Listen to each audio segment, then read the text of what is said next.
Fala investidores, beleza? O Lucas novamente aqui com vocês. Pessoal, nesse vídeo vamos fazer um comparativo interessante de dois fundos do mesmo segmento, são dois fundos de base 10, fundos hedge fund, que são aqueles fundos multi-estratégia que podem investir de várias maneiras diferentes para poder trazer uma maior rentabilidade e proteção para os seus investimentos.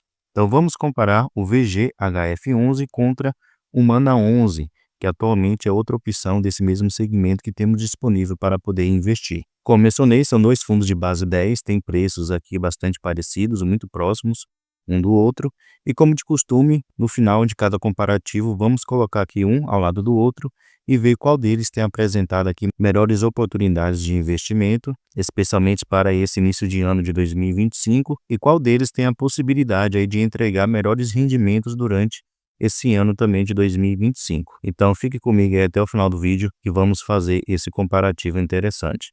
Sempre lembrando que o vídeo não é recomendação nem de compra nem de venda de nenhum ativo. Se o fundo lhe interessar, estude bastante para que você possa fazer uma boa escolha. E deixe nos comentários se você investe em algum desses dois fundos, ou no VGHF11 ou no Mana 11. Então, sem mais enrolação, vamos lá, pessoal. Vamos começar aqui analisando o VGHF11. Também vamos analisar aqui o relatório gerencial de cada um deles para que possamos pegar todos os pontos. O VGHF11 atualmente está sendo negociado a R$ 7,58, seu dividend yield está de 14,42%, VP de 0,86, então está sendo negociado abaixo do que seria o seu preço justo se levarmos em consideração o seu valor patrimonial, tem uma excelente liquidez média diária superior a 4 milhões.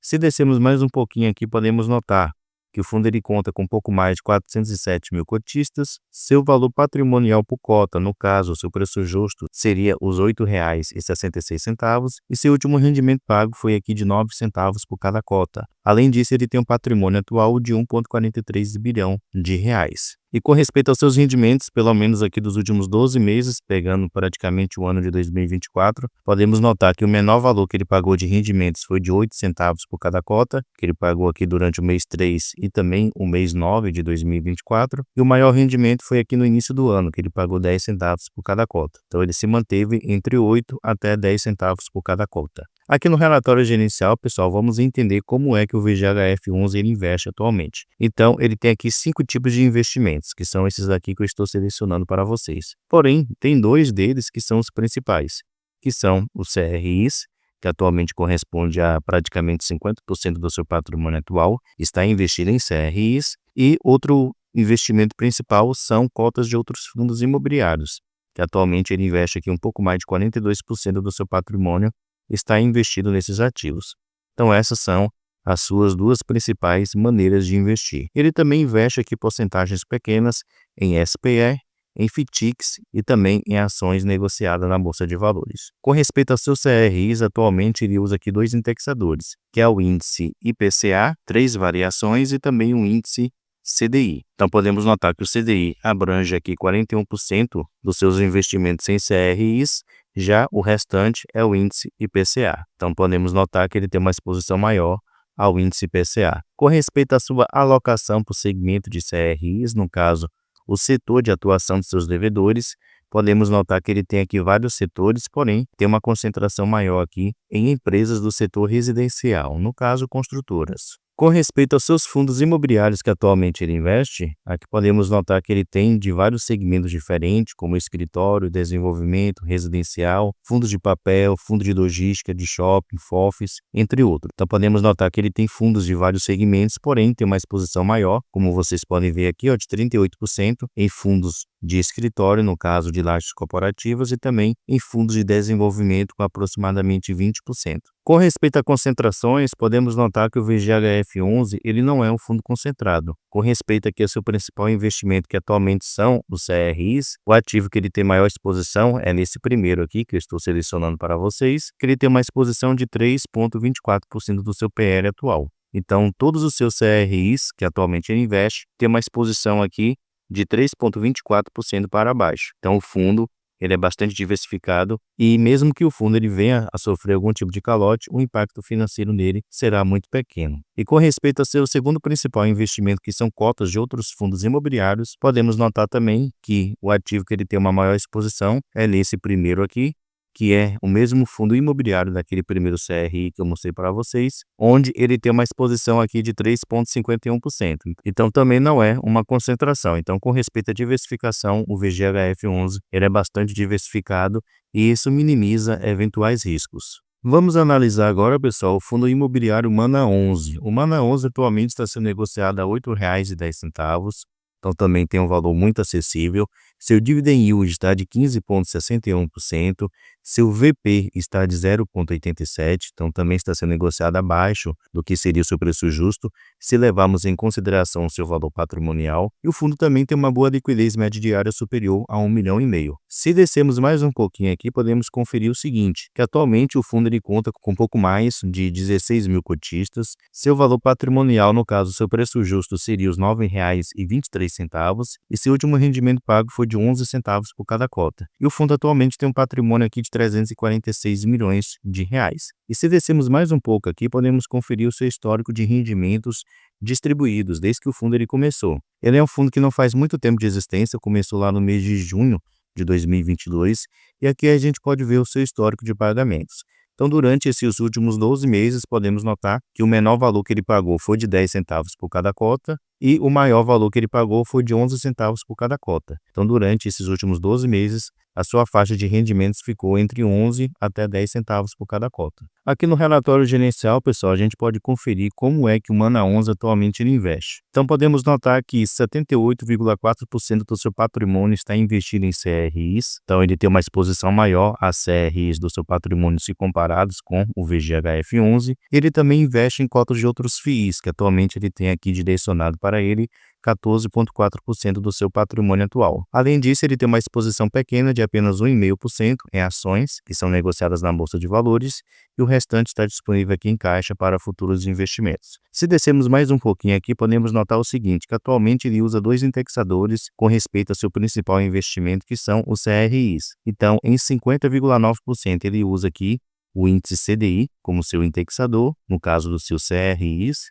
e em 49,1% ele usa aqui o índice PCA. Então, ele é bem balanceado com respeito a esses dois indexadores, praticamente 50% em cada um. Com respeito à sua exposição para o setor, no caso, o setor de atuação dos seus devedores, podemos ver que ele tem aqui vários setores diferentes, porém, podemos notar que ele tem uma exposição maior nesse segmento aqui de incorporação, com um pouco mais de 26%, além de shopping, entre outros segmentos. E se descermos mais um pouquinho aqui, podemos ter uma noção dos seus fundos imobiliários que atualmente ele investe. Então, ele mostra aqui a sua exposição para o segmento dos FIIs que atualmente ele tem. Então, a maioria dos fundos imobiliários que ele investe são de recebíveis, no caso de papel, porém, ele também tem fundos de shopping, fundos hedge fund, de renda urbana, entre outros segmentos. E se descermos mais um pouquinho aqui, podemos notar o seguinte também, que o fundo, diferente do VGHF11, ele tem duas exposições maiores, que são justamente esses dois primeiros devedores aqui, com respeito aos seus CRIs. Eu estou falando aqui com respeito aos seus CRIs.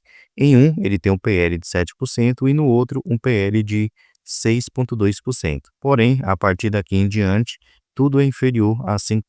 Então, ele é um fundo que tem uma certa diversificação, porém, tem duas exposições maiores nesses dois primeiros devedores. Diferente do VGHF11, que a exposição é de 3% para baixo. Então, é muito mais diversificada. Aqui, pessoal, a gente pode ter noção de quais os fundos imobiliários que atualmente ele tem maior exposição. Atualmente, aqui menciona que ele tem investimento em 23 FIIs, porém, os seus principais ele mostra aqui que é o VGHF11, então fazendo esse comparativo podemos notar que o próprio fundo Mana 11 investe no seu concorrente. Além disso, ele tem uma exposição considerável aqui no GARI 11 e também no Fundo Imobiliário de Papel Base 10 no MCRE 11. E se você tiver curiosidade em saber os outros FIIs que atualmente o Mana 11 investe, você pode vir aqui no site Status Invest, deixa eu colocar aqui para vocês. Coloca aqui o ticket do Mana 11, de selecionar, prontinho. Se pegarmos aqui no final da página, ele sempre mostra os fundos imobiliários que ele investe. Então aqui vocês podem ver ó, os fundos que atualmente ele tem maior exposição. Então ele também tem exposição aqui no CPTS 11, no XPML 11, no PVBI 11, Deixa eu ver outros ativos aqui, que atualmente o Mana 11 ele tem exposição. Ele tem aqui no Canip 11, no RBVA 11, no DGAR 11. Então são ativos até interessantes. Tem aqueles ativos mais conhecidos e também tem aqueles ativos que não são muito conhecidos. Deixa eu ver o outro aqui também. Ele tem exposição aqui no HGCR11, no KNSC11, no VG11, porém tem outros ativos aqui que não são muito bons, né? No XPPR11, é um fundo imobiliário que eu não investiria de maneira alguma. Então esses aqui são os fundos imobiliários que atualmente o Mana 11 ele investe. E como eu mencionei, ele também tem exposição aqui em ações que são negociadas na Bolsa de Valores, que são essas aqui que eu estou selecionando para vocês. Então é dessa maneira que o Mana 11 atualmente ele investe. Vamos aqui agora, pessoal, colocar um ao lado do outro e ver qual deles tem se desempenhado melhor. Então, com respeito à gestão, o VGHF11, relativamente, ele tem uma gestora mais conhecida e maior, que é a Valora, né? Já que ele tem outros ativos aí, outros fundos imobiliários que são geridos por ela. Porém, em questão de qualidade, o Manandi, que atualmente é a gestora do Mana 11, tem feito um trabalho muito interessante. Se comparados aqui com o VGHF11, eu tenho gostado bastante aqui do trabalho da Manadi. Porém, é uma gestora que faz aí pouco tempo, se comparado com a Valora, e também não é uma gestora que tem um capital muito alto na sua gestão. Mas como eu mencionei, de qualquer jeito, é uma gestora que vem fazendo um bom trabalho e isso tem atraído aí a atenção de muitos investidores. Com respeito ao patrimônio, podemos notar que o VGHF 11 é muito maior do que o Mana 11, até porque é um fundo que tem um maior tempo de existência se comparados com o Mana 11. Como eu mencionei, Mana 11 começou na metade de 2022. Com respeito ao caixa, o VGHF 11 também tem um caixa maior do que o Mana 11, então ele tem um maior poder de investimentos. Com respeito a dividendos, o Mana 11 tem superado bastante o VGHF 11, tem pago aqui 11 centavos por cada cota e de maneira constante, como eu mostrei lá no relatório gerencial, entre 10 a 11 centavos por cada cota. Já o VGHF11 vem pagando aqui sofrido 9 centavos por cada cota. E também podemos comparar o seguinte, que o Mana 11 ele tem uma exposição de praticamente 51% ao índice CDI. Então ele vai conseguir se beneficiar muito mais do que o VGHF11, que atualmente tem 40% indexado ao índice CDI. Então existe aí a grande possibilidade do CDI ele continuar subindo durante esse ano de 2025. Então os dois fundos imobiliários aqui podem aumentar tranquilamente seus rendimentos. Com respeito à cotação, os dois têm um preço aqui muito parecido, porém o preço do VGHF11 está muito mais acessível, porém uma diferença muito pequena de aproximadamente 50 centavos. Com respeito à diversificação, o VGHF11 ele é um fundo bastante diversificado, como vimos lá, ele tem diversificação nos seus CRIs, que atualmente é seu principal investimento, também em cotas de outros fundos imobiliários, que é seu segundo principal investimento, ele também é muito diversificado. Já o Mana 11 ele tem sim suas diversificações com respeito aos FIIs, ele é diversificado, não tem concentração, porém com respeito aos seus CRIs, da totalidade que ele tem ali, dois ativos têm uma concentração maior, um de 7% e o outro de aproximadamente 6%. Então é um ponto a se prestar atenção. Não é um fundo totalmente concentrado, porém tem duas exposições maiores. Com respeito ao VP, podemos notar que estão praticamente o mesmo valor, então os dois estão aí com desconto de aproximadamente 12% se comparados com o que seria o preço justo de cada um. Com respeito aos indexadores, os dois usam os mesmos indexadores com respeito aos seus CRIs, que é o índice PCA e o índice CDI, e os dois fundos usam de uma maneira muito balanceada esses dois indexadores, porém o Mana 11 eu acho mais interessante, que praticamente é 50% em cada um. E com respeito à dividend yield, que é a rentabilidade acumulada dos últimos 12 meses, o Mana 11 se destaca, já que ele está aqui com uma rentabilidade superior ao VGHF11. Porém, uma diferença pequena também, de aproximadamente 1% aí de um para o outro. Então, pessoal, são dois fundos realmente interessantes, apesar de eu investir no VGHF11 e gostar do fundo em si. Porém, na minha visão, o Mana 11, apesar de ser um fundo pequeno, é uma gestora que vem fazendo um bom trabalho. O fundo tem um caixa interessante aqui para poder aproveitar essa boa fase de CDI lá nas alturas e também PCA mais elevado. Então, o fundo ele pode aí aumentar seus rendimentos já nos próximos meses, especialmente devido à Selic mais elevada, especialmente se ela aumentar agora nesse mês de janeiro, que tem a próxima reunião. Então o fundo pode pagar aí 12 centavos, 13 centavos por cada cota. É um fundo que tem um valor muito acessível, de praticamente R$ 8,00, e está sendo negociado com desconto. Então é um ativo realmente interessante que vale a pena aí você tirar um tempinho para poder considerar se vale a pena ou não investir. Na minha opinião, vale a pena um estudo aprofundado. E não é um fundo imobiliário de alto risco, se comparados com outros fundos imobiliários aí. Não é um fundo tão arriscado e tem conseguido pagar tranquilamente aqui 11 centavos para os seus cotistas. Mas deixe aí nos comentários, pessoal, sua opinião sobre esses dois ativos. Qual deles é melhor para se investir no momento? Deixe aí na sua opinião. Pessoal, muito obrigado pela sua atenção e até a próxima.